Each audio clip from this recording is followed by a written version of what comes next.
nkwebazaako gwe omulungi akyekumidde ku Lucky Construction Services. Kenneth Sebayiga ge mannya kubanga nkutuusaako programu zino eno zennyini ez'okuzimba. Tuzimbe ye show ye programu ennungi ekyasinza kukwata mu by'okuzimba. Gwetegereze channel zonna. I think we are number 1 okubanga tubatuusaako. Ndi mu Kirombe wadde nga kiri mu kibuga wano eno tutuuka ku site ne tukuleetera ebintu ebituufu. Wano nno wendi waliwo amayinja nago tugenda gwogerako. Njagala olinde vidiyo eno ogyetegereze.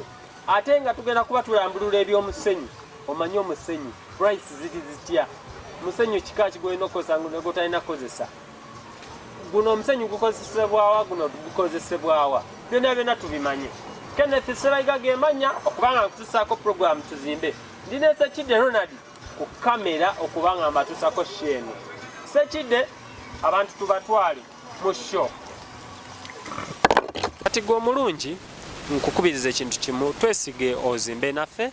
Tulina ebintu ebyokuzimba byonna, welding, twokya enzigi, tuleeta omusenyu, tuleeta trips z'amayinja, tuzimba amayumba omuli cleaners, omuli amasomero, omuli n'ennyumba zino ezaffe ez'omuntu wa wansi, tuzimba rentals. Kati naddala baganda bange abali ebweru mbafokasingako nnyo lwa nsonga mmwe ekiba kiri e Uganda temukimanya, mubiraba ku ssimu oluusi omuntu n'akulimba ng'ate naawe tamanyi mazima. Ruumu ezo tuzizimba. So nkukubiriza ekintu kimu, beera nga keeping in touch with us. Just subscribe, like and comment, then you can share. You can click on that notification bell. Ejja kuyamba okubanga you get all the latest news zetuba tu uploadinze osobola obanga ofuna amawulire amalungi agali educative. Nkomyewo n'omukulu balinnya bangi basiima ku ky'omusenyu kye twayogerako luli. Mbadde nina okumuzza twogere ku mayinja, koze era wano we tuli waliwo amayinja mangi. Amayinja gano gayamba ebintu bingi. Gatuyamba okubanga bw'ogazimbisa ennyumba ye baŋŋumu. Ekirala gatuyambako okukola enkokoto. Amayinja gano gatuyamba okusemintinga kusemintinga nyumba zaffe. Concrete gakola designs.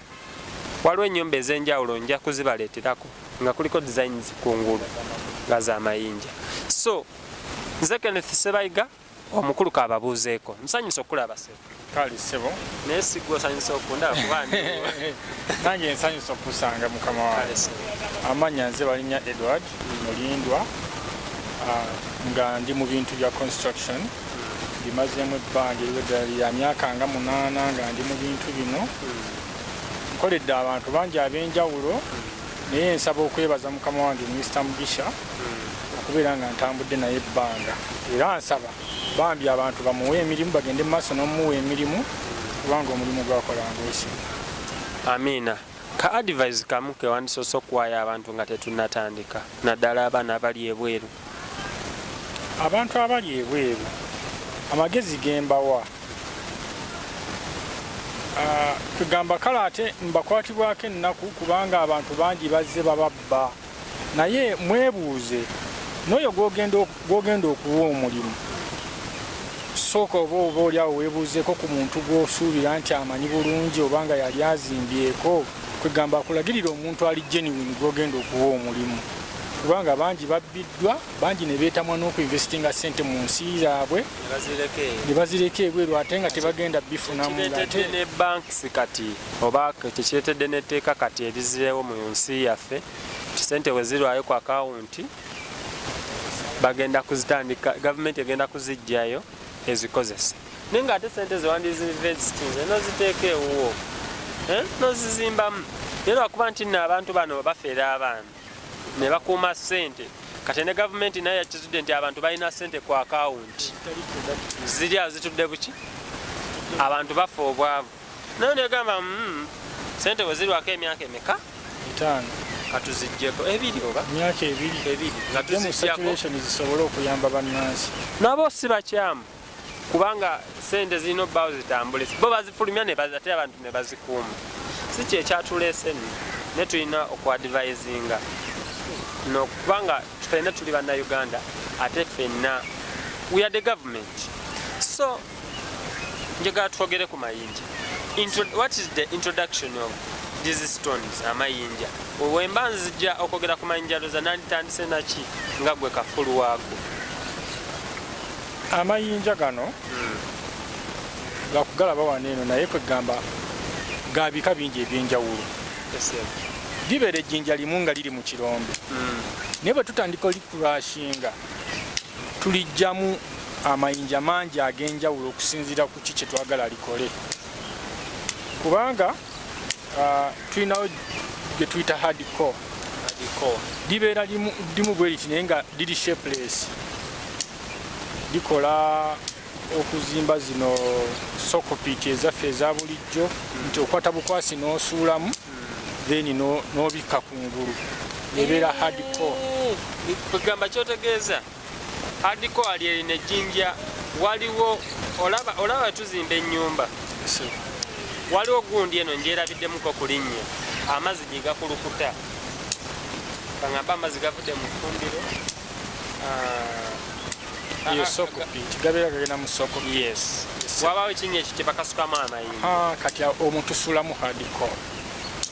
Tumala odikurashinga eri mu kirombe ejjinja eddene ennyo bwe liti ne tufunamu pieces eziri shapeless ezisobola okugenda mu kinnya ekyo, ne gabeera nga gakwata amazzi gali nga kwegamba ogakuumidde awo go galina engeri gye gakikolamu amazzi n'obeera nga gagendayo buli kaseera naye nga ekinnya tekijjula, naye nga nsonga ekyo kyonna kiba kiva kwaga amayinja ge tubeera tutaddemu aga hardcore. Tuvuddeyo ku hardcore tudda ku kukya. Tulina amayinja amalala ge tuyita aga block slate. Abeera ne shape tosobola odisanga nga lirina line eri flat bweti kwegali efaananyirizaamu ettaffaali generally. Lirina design kyetuva tuyita block slate nti it is ka slate kwegali beera ne surface eri flat bweti ng'osobola okulizimba. Abayingini abamu bagapanga ku gannaago ne bagazingirako akatimba because gabeera ne shape, gakola ne boundaries, bagakozesa ku misingi, bagazimba generally, naye ebiseera ebisinga bagazimbisa musingi n'ogazimbisa emyala bayita block slate. Ono tumaba tunamusajjagala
kubanga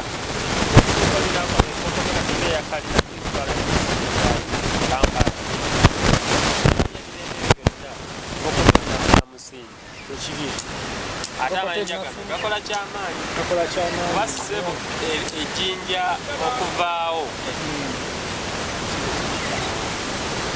tukira vaawo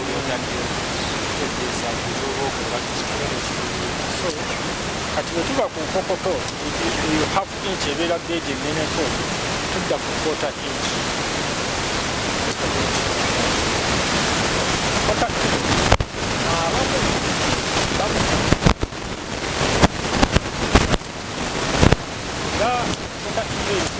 naye bamukozesa ku nkokoto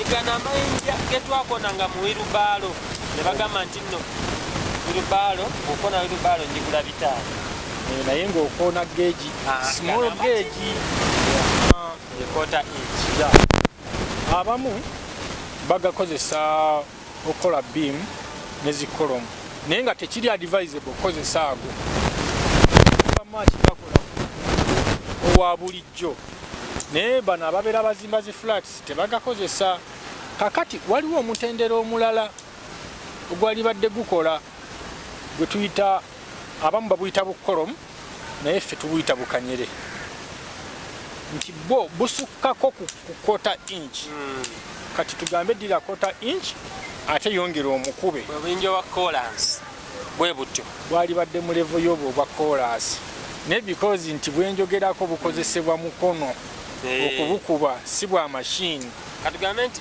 gali amayinja goyogerako sige ga kolansi naye saizi yago abalungi mbeebaza okubeera nga mukyali naffe ku platform eno mbeebaza olw'okuwagira kampani era nsaba mugende mu maaso amanya nze Edward Mulindwa neebaza ne mukama waffe Mr. Mugisha olw'okubeera nga mulungi ku bantu era nsaba omukama abakome mwenna nyino ye mukulu balinnya mukama waffe niyamu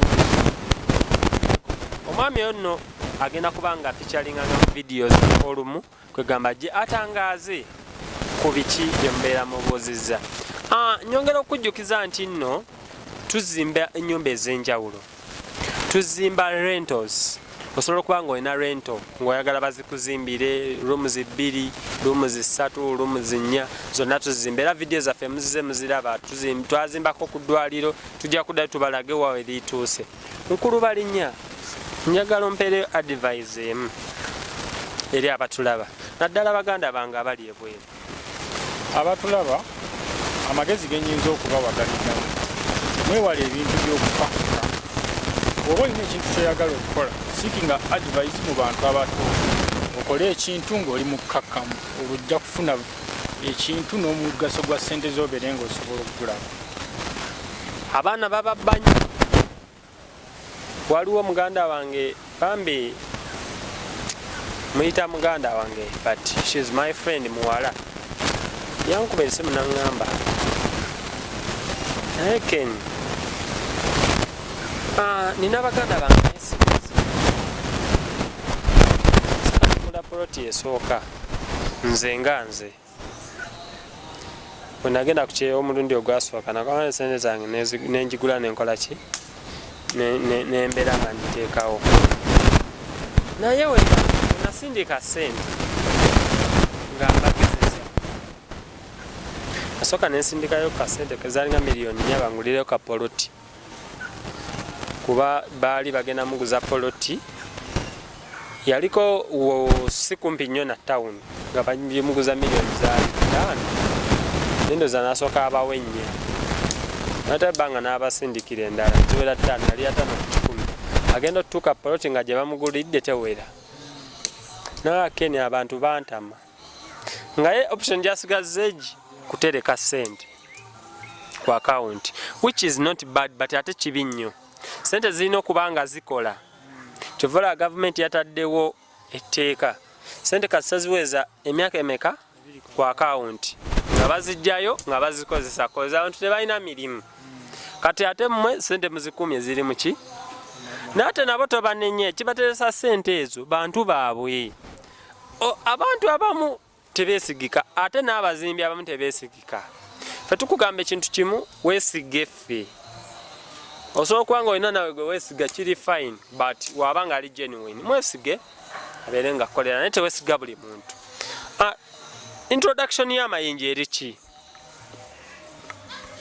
Kyensobola okwogera ku mayinja mu kaseera kano nti amayinja bwe gaba gavudde mu kirombe nga tegannava mu kirombe era bagakurashinga okusobola okufunamu amayinja ag'ebika ebyenjawulo. Bwe tugatuusa otegeeza okuba nti bagakoona ne bajjamu amayinja ag'ebika ebyenjawulo ebika ebyenjawulo okusinziira buli kimu ki kye ligenda okukola.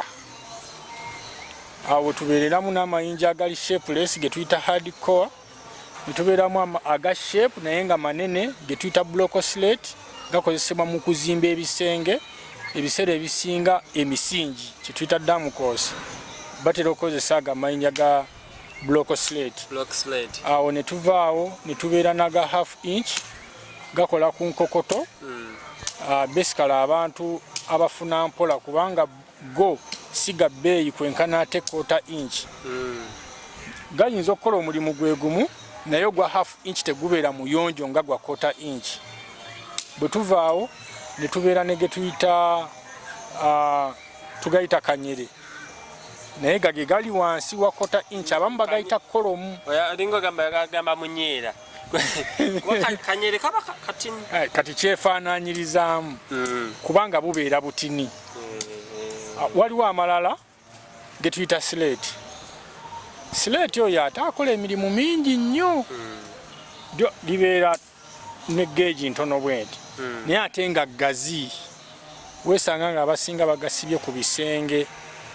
Gayamba, oyo slate ayamba ekisenge obutabumbulukuka ng'obadde waba oba okikubyeko bukubi plaster, bw'afuna obunnyogovu okuva wansi, plaster after some time olaba nga atandise okubumbulukukako.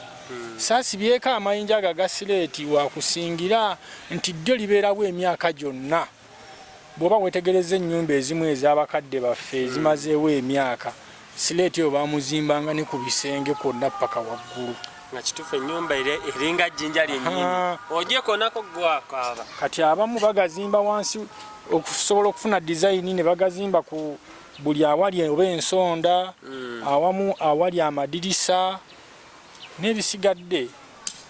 Oyo slate bamukolamu bu pieces obulala obukola design zera ku mayumba, weesanga abamu nga bagazibye munda mu nnyumba, ku counter tables n'ebintu birala bingi ebyenjawulo. Omulungi atulaba webale kubanga okyekumiddeko. Kenneth Sebega gemanya program Tuzimbe ne Lucky Construction Services.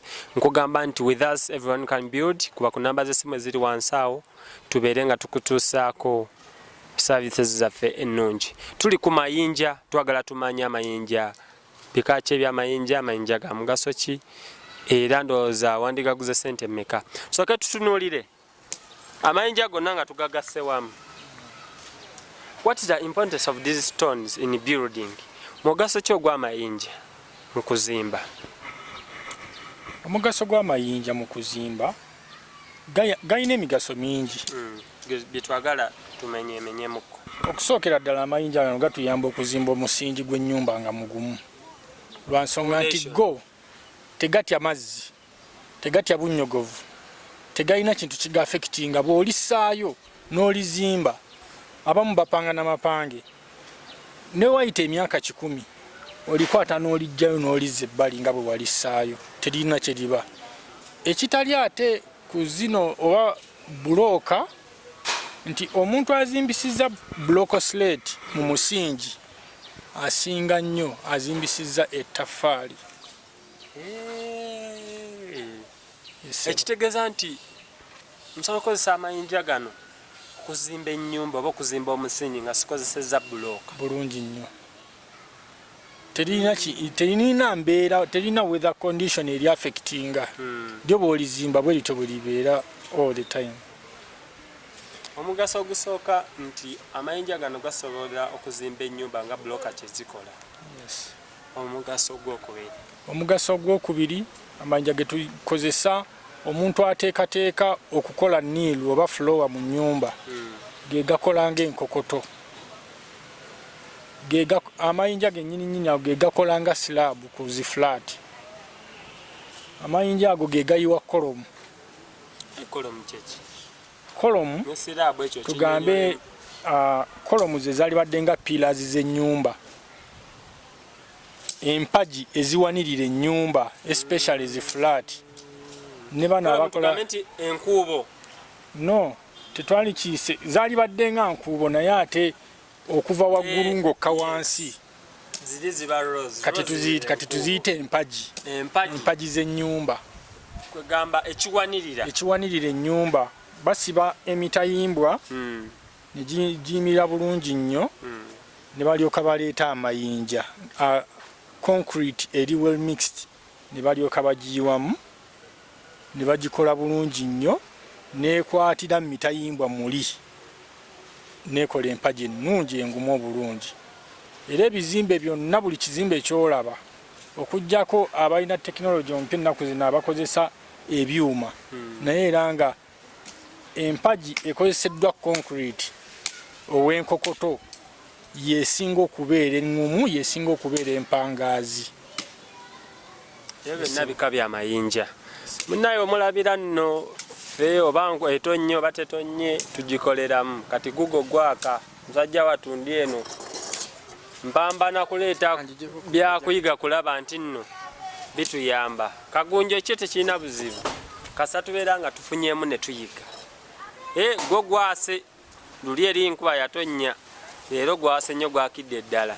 So ezo ze zimu gye gimu ku migaso gy'amayinja ndowooza omuntu gye yandirabye mu kuzimba. Omwami atugamba nti amayinja gano tusobola gakozesa nga blocks mu kuzimba. Amayinja gano tusobola gakozesa nga columns oba empagi ennyumba kwesobola oyimirira.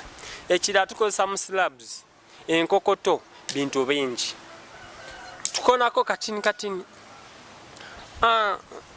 Amayinja gano tutandikire ku mayinja gali shapeless. Kyekika kye twatandikiddeko. Njagala tutandikire ku ago. Amayinja ago ge bayita shapeless ga mugaso ki? Era ge galiwa? Era kiki kye gakola eky'amaanyi? Era go gali ku ssente mmeka?